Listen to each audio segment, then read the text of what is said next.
What is the Trump family really doing with crypto? We had this massive pump and dump, the Trump Memecoin, and now we've got WLFI Financial, which tends to look very similar on the chart. The price is just dumping. But maybe we are seeing a floor now. The current price is very close to where other institutional investors got in. So maybe this is an opportunity. Now, some people are already raking in massive profits. There had been two ICO rounds, one for the price of 1.5 cents, the other one for the price of 5 cents. 300 million had been raised through that funding, and the earliest investors are already up more than 14x. So that's the positive story. But then there's also the negative story. Since the WLFI token got traded, it's down 31%, and it's now at 21 cents per token. And some institutional investors bought for 20 cents per token. Now, at first, it seems like this whole project is just a mess. A lot of complexity of institutional investors that bought for different values that also get token unlocks over time. The market cap, the fully diluted market cap, is above 20 billion. The current market cap with the things that are just outstanding is around 5 billion. But it seems like there is some plan behind all of this. Because WLFI Financial is a project that tries to bring in more demand to US short-term government bonds. And it's already partially successful at that. WLFI Financial is closely tied to the USD1 stablecoin. And that stablecoin is already the 6th largest of all of stablecoins. Number one is, of course, Tether, followed by USDC. Then we've got Ethena, which is closely tied to DeFi earning. Then two versions of the DAI stablecoin. And then already comes USD1. But who on earth uses USD1? How do we suddenly have $2.6 billion worth of stablecoins floating around? Is this all just fake money, all just imaginary cryptocurrency, or is this actually backed? The answer is, of course, this is backed. This is in the end also supported by Donald Trump. So here's what happened. The majority of USD1 had been issued on the BNB chain, on the Binance Smart Chain. And that was created through Binance that took an investment from the Abu Dhabi State Fund. So there was a $2 billion injection from Abu Dhabi. And Binance usually does not take any money from outside. They're already printing enough dollars. But they did it anyways for the purpose of launching USD1 for WLFI Financial. And so it appears as if there's a grander vision here that maybe similar investments to the Abu Dhabi fund will also get into the project, potentially pushing up not just the usage of USD1, but also of the WLFI Finance governance token. It looks like the Trump team is using every single method in the book to push up the WLFI token. There's also the establishment of a treasury company. So have a look at this. There is Alt5 Sigma Corporation that sold 200 million shares of common stock for 1.5 billion to jumpstart a WLFI Financial's corporate treasury. So that's inspired obviously by Michael Saylor with MicroStrategy, nowadays called Just Strategy, or by Tom Lee's Bitmine that's buying Ethereum regularly. And so Alt5 Sigma with those 1.5 billion acquires 7.5% of the supply, which equates to roughly 20 cents per token. So that's why this transaction is so interesting. Market makers, of course, are part of the party as well. DWF Labs bought for 10 cents. Then we've got the Equa One Foundation, 100 million over here into WFI. Yet the market seems to treat the project very similarly to how it treated the Trump token. And that's always the problem with the loss of reputation. Once there had been a pump and dump in the past, people expect the same pattern to reoccur. But this time the players involved in the project are very different. They are much larger in scale. So the question really is Trump willing to potentially dump via token dilution, etc. on the Abu Dhabi official state fund? Maybe, maybe not. Let's have a look at the on-chain data. So we've got three versions of the token. We've got one on the Ethereum chain, we've got another on the Binance Smart Chain, and we've got one on Solana. The highest number of holders is on Ethereum, 73k, followed by Solana with 25k. And interestingly enough, even though all the stablecoins are on the Binance Smart Chain, most holders of WFI are actually not on the Binance Smart Chain. There's only 7,000 holders here. Here's the number of holders over time for Ethereum. It seems like there was quite a bit of allocation that then got moved to the centralized exchanges. That's why we see this drop. So that's on ETH. We do not see the same on the Binance Smart Chain or on the Solana chain. On the left side, by the way, we see the number of wallets with at least $1,000 worth of the token. In the middle, it's $10,000. On the right, it's $100,000. So one could see this as small retail, medium-sized retail, and a bit larger retail, right? This is not institutional money. This is not hundreds of millions of dollars, but still, it's a segregation of different retail cohorts. So this migration to the centralized exchanges hasn't yet finished, but it's obvious that most tokens are still on Ethereum. 19,000 wallets with at least $1,000 worth of the token. Compare this to Solana, where it's only 1,000 wallets, or the Binance Smart Chain, where it's only 300 wallets. So really, all of the price discovery happens on Ethereum, not on the other chains. And so the question is, what's going to happen here long term? We've already seen how WFI relative to Ethereum has just crashed through a support. So this is not WFI in US dollars. This is now relative to Ethereum, which does make sense since most liquidity is on Ethereum and the trading pair is versus wrapped Ethereum. So the price discovery happens in ETH, not in US dollars. And we did have somewhat of a support that just got broken. It really doesn't look too attractive to buy into this chart, just from a TA perspective. There's no surprise here. The project is, of course, very much centralized. The team has 33% of the supply. The treasury has 20% of the supply. Then there's 20% in public sale, 10% again team affiliated, 7.8% to Alt 5 Sigma, and another 6% to strategic partners. So really, this is not decentralized at all, even though it has the label of being decentralized finance. So what about the pre-sale? What are the people doing that got the tokens cheap? 60% are still holding. This was published on Bubble Maps 11 hours ago. 29% fully sold, 10% partially sold. So still the minority of the unlocked pre-sale WFI tokens have been dumped. And that's a problem, right? Because people, when they're seeing a chart like this, might be very inclined to de-risk a little bit when all of the profit, the 14.5x, suddenly starts evaporating that quickly. With the Trump meme coin, we had an official, very aggressive unlock schedule. We do not have this for World Liberty Financial. We only know the ratio of circulating tokens to potentially outstanding tokens in the future. The token supply might 4x in the future. And here's what's currently going on. So we've got 24 billion tokens that are floating. 2.9% of the supply is used for marketing. Then we've got the 4% for the public sales. And again, the majority is very much in the hands of the mega whales. After all, this is also a bet on the reputation of the Trump family. Are they willing to dump on the market and depress the price when we are already low? Or are we rather going to see new announcements of institutional investment that might push up the price before those dumps appear? Now, the price discovery does not happen on the Binance Smart Chain. It does not happen on Solana. It also only partially happens on Ethereum, because most trading volume does not occur on the blockchain. This is the spot market, and we've got 103 million worth of trading volume on OKX in the last 24 hours. But compare this with the perpetual futures market. Here we had 1.2 billion worth of trading volume. So really, it's the perpetual futures with leverage that show us the way in terms of price discovery. And so most people are actually betting on rising prices of WLFI.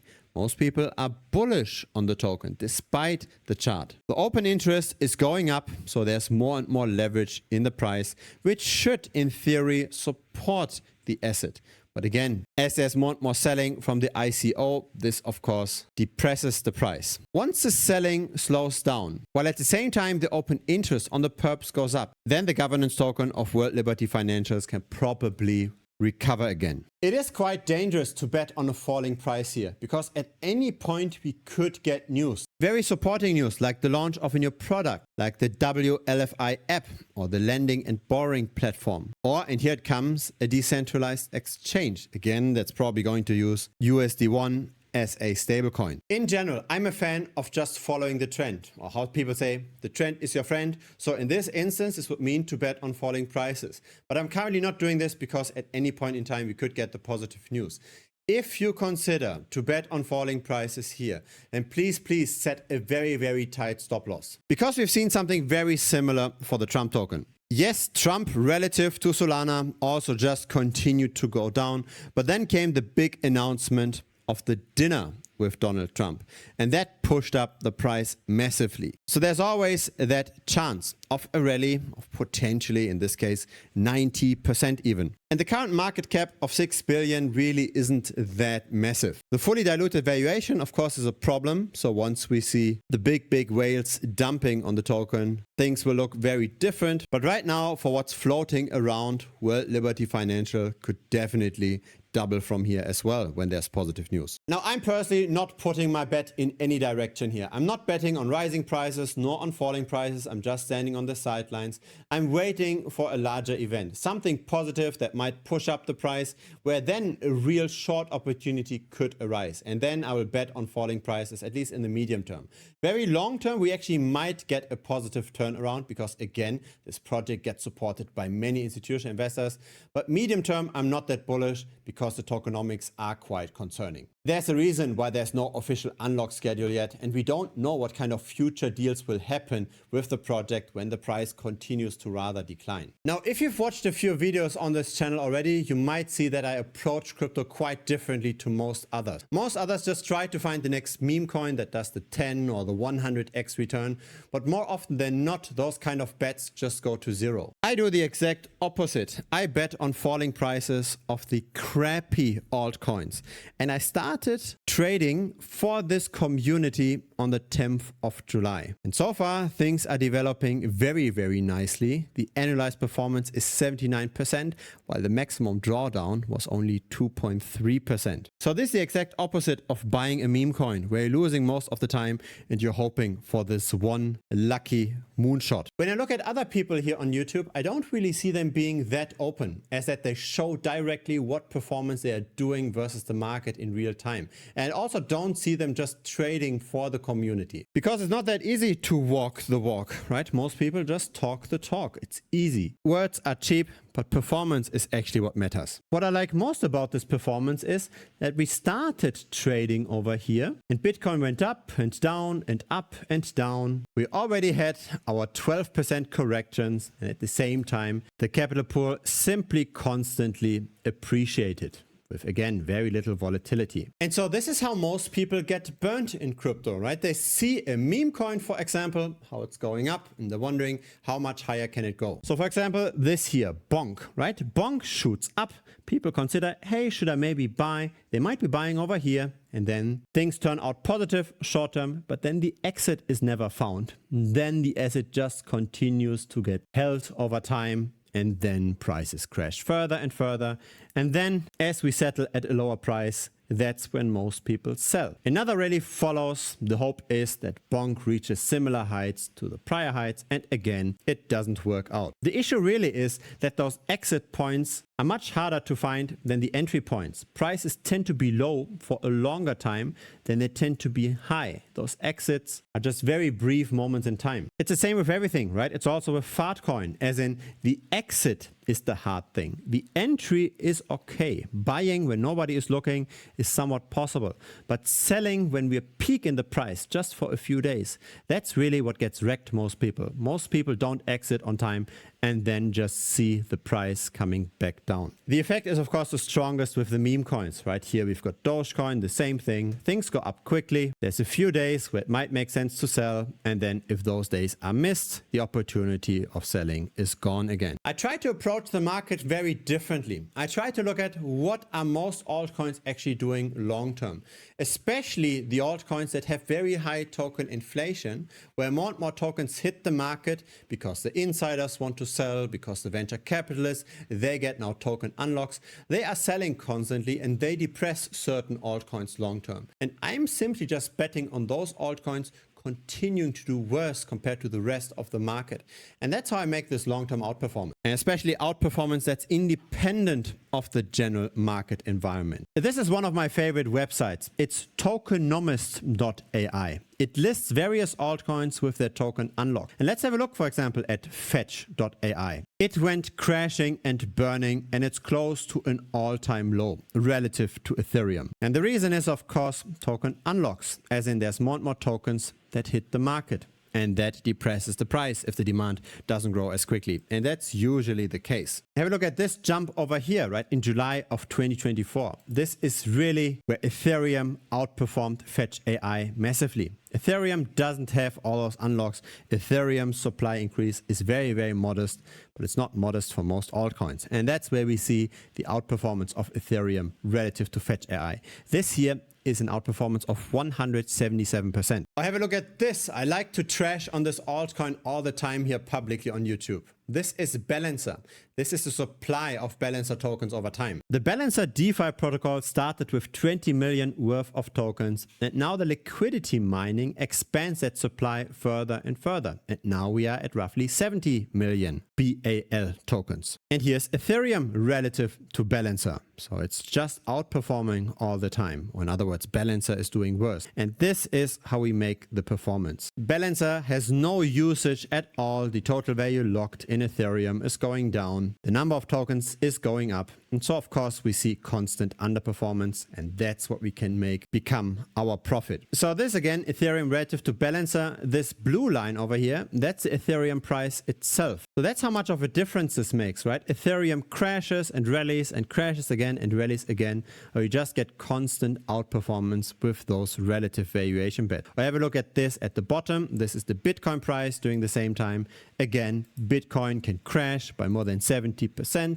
And our position here just continues rising. The alpha in crypto is to simply do the same thing that the insiders are doing. The insiders are dumping on retail by having more and more token allocation. And we simply just have to make similar kinds of moves. When they are depressing the price and they make money with their price depression, we simply do the same. We are not insiders as in we don't really know what's going on with the project, but we do know that the project will have more and more tokens over time.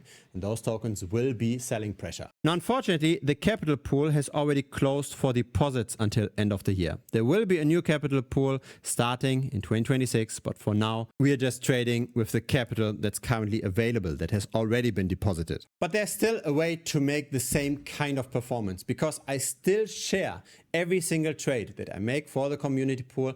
I still share that in a dedicated channel. And I want to share the two recent trades. For example, here I closed the Filecoin short after an underperformance of 8% in just 9 days. So we short over here, the price is going down. And then over here, we've got another one. Trump relative to Solana, it underperformed by 23% within 3 weeks. I'm closing those shorts after they get close to the lower end of the trading range. And then I look for the next entry opportunity once we are higher again. The background of those shorts is, of course, again, token inflation. Just have a look at Tokenomics.ai, see what Filecoin and Trump have listed as their tokenomics. But yeah, you can simply just copy trade whatever I'm trading. So here are a few wins of community members that post their gains here as well.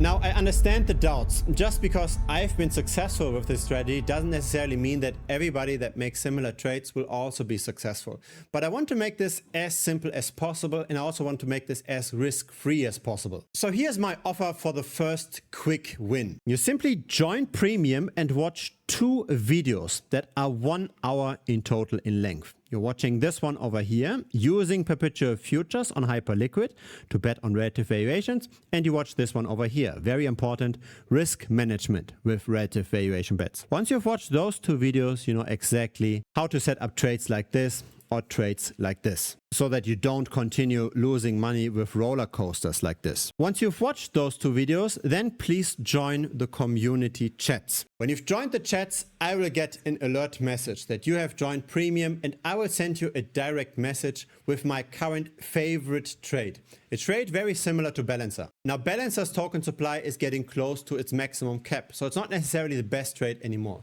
But it's a very similar trade that's still early in its infancy. It's likely going to perform very similar to this trade. Now, I will share my favorite trade with you, but also I will put a little guarantee to this. When you join this trade and you're not making money after 1 month of holding this position, then I will refund the membership fee to you 100%, no questions asked. So you can simply join Premium, join this trade. If you don't make money with it, again, you just get this money back. It's pretty much risk-free. You learn everything. You learn how to make all of those relative valuation trades. You can binge watch all the tutorials. You can just copy trade whatever I trade.